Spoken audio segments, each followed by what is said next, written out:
Selamat malam Bapak dan Ibu yang saya hormati. Sebelumnya saya akan memperkenalkan diri terlebih dahulu. Nama saya Randy Ephraim Ginting, SHLLM. Kebetulan gelar LLM saya dapatkan dari Harvard Law School. Sebelumnya saya mengucapkan terima kasih karena Bapak dan Ibu yang telah mempercayai saya sebagai mediator pada kesempatan kali ini. Baiklah, untuk mempersingkat waktu, selanjutnya kepada Bapak dan Ibu, saya berikan kesempatan untuk memperkenalkan diri masing-masing. Dipersilahkan.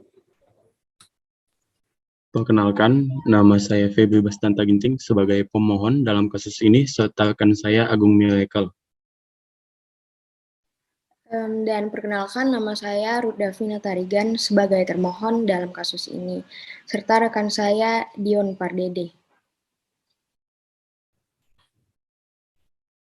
Baiklah, jika begitu, dikarenakan Bapak Ibu sudah bersedia untuk mengikuti proses mediasi ini, maka mari kita langsung mulai saja. Pertama-tama, saya ingin menjelaskan bahwa mediasi yang Bapak Ibu tempuh saat ini tidak lain dan tidak bukan merupakan cara penyelesaian sengketa melalui proses perundingan untuk memperoleh kesepakatan para pihak dengan dibantu oleh mediator. Hal ini sesuai dengan yang tercantum dalam pasal 1 ayat 7 Perma nomor 1 tahun 2008. Adapun saya sebagai mediator merupakan pihak netral yang membantu para pihak dalam proses perundingan guna mencari berbagai kemungkinan penyelesaian sengketa tanpa menggunakan cara yang memutus dan memaksakan sebuah penyelesaian. Di dalam pelaksanaan mediasi kali ini, kita juga mengenal adanya 4 prinsip.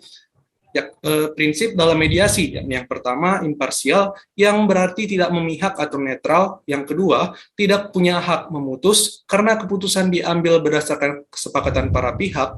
Yang ketiga, kerahasiaan. Seluruh yang terjadi dalam proses mediasi kali ini bersifat rahasia. Serta yang keempat, kaukus, artinya jika diperlukan mediator dapat melakukan pertemuan terpisah dengan para pihak.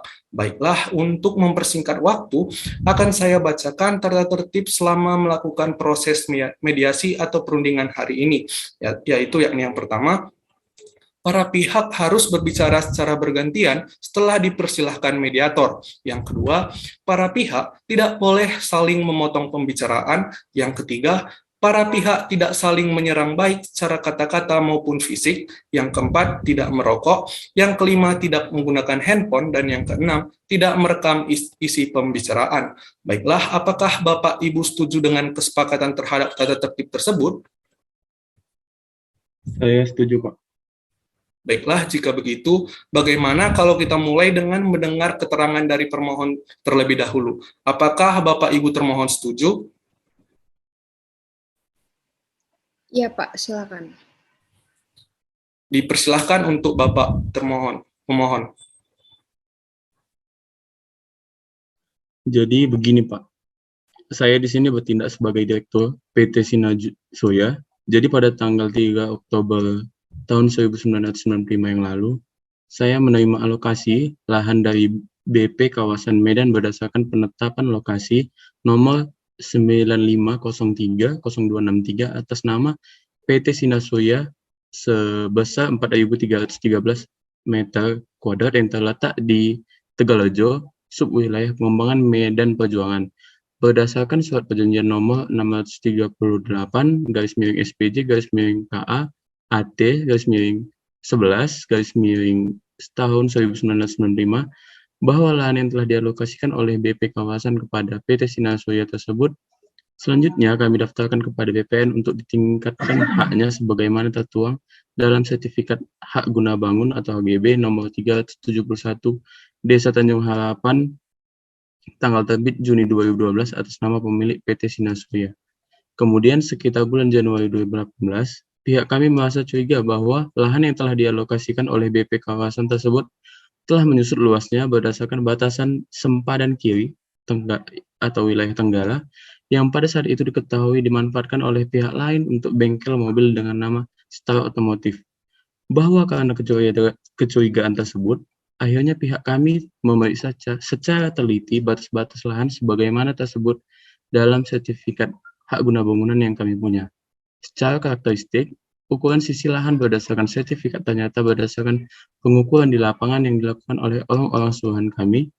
Diduga lahan tersebut telah diserobot dan dimanfaatkan oleh pihak lain dengan ukuran lebar 5,16 meter kali panjang 78,61 meter untuk jalan dan lahan parkir serta bangunan bengkel mobil, sehingga berdasarkan perkiraan kasar luas lahan milik kami yang telah dikuasai oleh pihak lain itu lebih kurang seluas 402 meter persegi.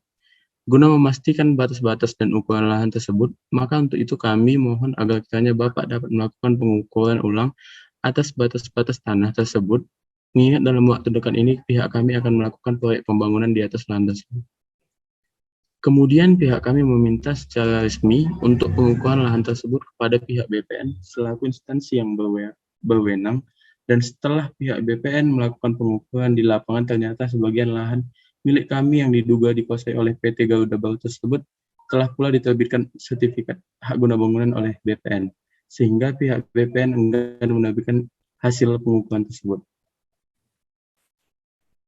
Baiklah, artinya Bapak pemohon di sini menduga bahwa pihak BPN telah memperalihkan kembali hak alokasi atas lahan yang dimiliki oleh pemohon. Benar begitu? Iya, benar Pak Mediator. Baiklah, setelah kita mendengar penjelasan dari pemohon, selanjutnya saya berikan kesempatan kepada termohon untuk menyampaikan hal-hal yang perlu kita ketahui bersama. Silahkan Pak termohon atau Ibu pemohon. Ya, terima kasih. Berdasarkan surat permohonan pemohon nomor 133 garis miring PKA garis miring BPN garis miring 6 garis miring 2021 tanggal 24 Juni 2021 perihal permohonan pengukuran ulang dan pengembalian batas. Dalam kesempatan ini, pemohon tadi telah menyampaikan bahwa guna memastikan batas-batas dan ukuran lahan tersebut, maka pemohon memohon agar pihak kami dapat melakukan pengukuran ulang atas batas-batas tanah tersebut. Mengingat dalam waktu dekat ini, pihak pemohon akan melakukan proyek pembangunan di atas lahan tersebut. Jelas bahwasannya penggugat telah memutarbalikkan fakta, sebagaimana dalam gugatan penggugat menyatakan turut tergugat 2 mempersulit penggugat dalam meminta klarifikasi serta keterangan hasil pengukuran untuk memastikan dugaan tumpang tindih lahan. Kenyataannya, penggugat melalui suratnya memohon pengukuran ulang untuk melaksanakan proyek pembangunan terhadap lahannya. Dan seperti apa yang telah disampaikan oleh pemohon tadi, saya rasa tuduhan pemohon itu tidak mendasar dan tidak mempunyai alasan hukum yang benar. Apa? Memutarbalikkan fakta? Tidak mendasar bagaimana? Jelas-jelas pihak kalian yang terbukti seperti menutup-nutupi fakta yang ada. Kepada pemohon, saya harapkan untuk tenang, mari kita dengarkan terlebih dahulu alasan termohon hingga selesai, bukan begitu Pak? Baiklah. Baik, selanjutnya silahkan dilanjutkan oleh termohon. Baik, terima kasih Pak Mediator. Jadi begini, kenapa saya dan rekan saya mengatakan bahwa tuduhan pemohon tidak mendasar dan tidak mempunyai alasan hukum yang benar, karena berdasarkan peraturan pemerintah nomor 24 tahun 1997 pasal 1 angka 23 yang akan saya sebutkan bunyinya sebagai berikut.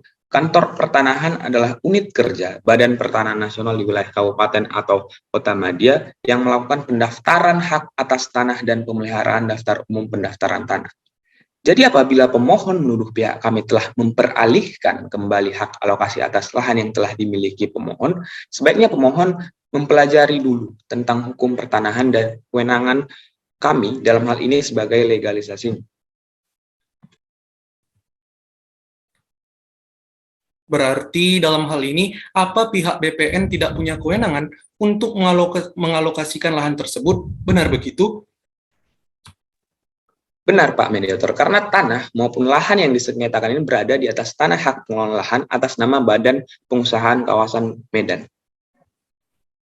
Baik, namun untuk termohon, bagaimana dengan sertifikat hak guna bangunan yang telah diterbitkan pula oleh BPN atas tanah yang diduga masih merupakan bagian daripada tanah pemohon? Ya benar, makanya saya menduga bahwa pihak BPN ini berusaha menutup-nutupi fakta bahwa memang sudah terjadi overlapping di sini. Hal ini tentunya merupakan suatu perbuatan yang melanggar asas keterbukaan informasi publik yang sangat merugikan hak-hak kami. Maaf kepada pihak pemohon, sebelum mediasi dimulai, tadi mediator telah menyampaikan tata tertib selama melakukan proses mediasi. Diharapkan pihak pemohon agar dapat berbicara secara bergantian setelah dipersilahkan oleh mediator. Mari kita dengarkan terlebih dahulu alasan termohon hingga selesai. Bukan begitu, Pak? Baiklah, Pak Mediator. Bagaimana tanggapan termohon? Baik, saya lanjutkan. Jadi begini Pak Mediator, bahwa berdasarkan peraturan Menteri Agraria Kepala Badan Pertanahan Nasional nomor 3 tahun 1997 tentang ketentuan pelaksanaan peraturan pemerintah nomor 24 tahun 1997 tentang pendaftaran tanah, pasal 197 ayat 1 menyebutkan semua daftar umum dan dokumen-dokumen yang telah dipergunakan sebagai dasar pendaftaran merupakan dokumen negara yang harus disimpan dan dipelihara menurut peraturan perundang-undangan yang berlaku. Ayat 4 kemudian menyebutkan, dengan izin Kepala Kantor Wilayah kepada pemegang hak yang bersangkutan dapat diberikan petikan, salinan, atau rekaman dokumen pendaftaran tanah yang menjadi dasar pembukuan hak atas namanya yang tersimpan di kantor pertanahan. Bahwa berdasarkan peraturan tersebut, pihak kami tidak dapat dengan serta-merta mengeluarkan atau memberikan begitu saja dokumen negara, melainkan haruslah melalui kewenangan yang telah diatur dan hanya kepada pemegang hak saja, serta instansi-instansi pemerintah sebagaimana yang telah diatur dalam peraturan perundang-undangan. Itu artinya, segala sesuatu itu harus dilakukan sesuai dengan prosedur yang berlaku. Ada peraturan perundang-undangan yang mengatur hal tersebut. Seperti yang dikatakan oleh termohon bahwa segala sesuatu ada prosedurnya. Jadi, bagaimana pendapat saudara pemohon terhadap hal itu? Ya, kami juga mengerti bahwa ada prosedur-prosedur yang harus dilalui. Namun, yang menjadi permasalahannya adalah prosesnya terlalu lama, seakan-akan memang sudah direncanakan untuk tidak diterbitkan hasilnya. Padahal sudah jelas pada saat kami meminta dilakukannya pengukuran ulang oleh BPN pada saat itu. Memang sudah terlihat bahwa kurang lebih sekitar 402 meter persegi lahan kami dikuasai oleh pihak lain yang ternyata telah diterbitkan sertifikat hak guna bangunan oleh BPN. Karena itulah kami menduga telah terjadinya alokasi lahan tanpa sepengetahuan kami. Bagaimana tanggapan termohon atas pendapat pemohon yang menduga telah terjadinya alokasi lahan tanpa sepengetahuan pemohon? Begini Pak, kami tidak dapat memberikan hasil pengukuran karena pada saat pengukuran pemohon dianggap tidak dapat menunjukkan batas-batas tanah miliknya. Bahwa dalam peraturan Kepala BPN nomor 1 tahun 2010 pada lampiran 2 halaman 69 Romawi 4 angka 1 huruf A, pengukuran bidang tanah untuk keperluan pengembalian batas pada kolom keterangan permohonan haruslah memuat 1. Identitas diri, 2. Luas, letak, dan penggunaan tanah yang dimohonkan, 3. Pernyataan telah memasang tanda batas. Bahwa berdasar peraturan tersebut, pemohon belum memenuhi kewajibannya sehingga kami tidak dapat menyelesaikan permohonan pemohon. Sehingga bagaimana mungkin pihak BPN mengeluarkan hasil yang pekerjaannya saja belum bisa diselesaikan. Begitu Pak Mediator.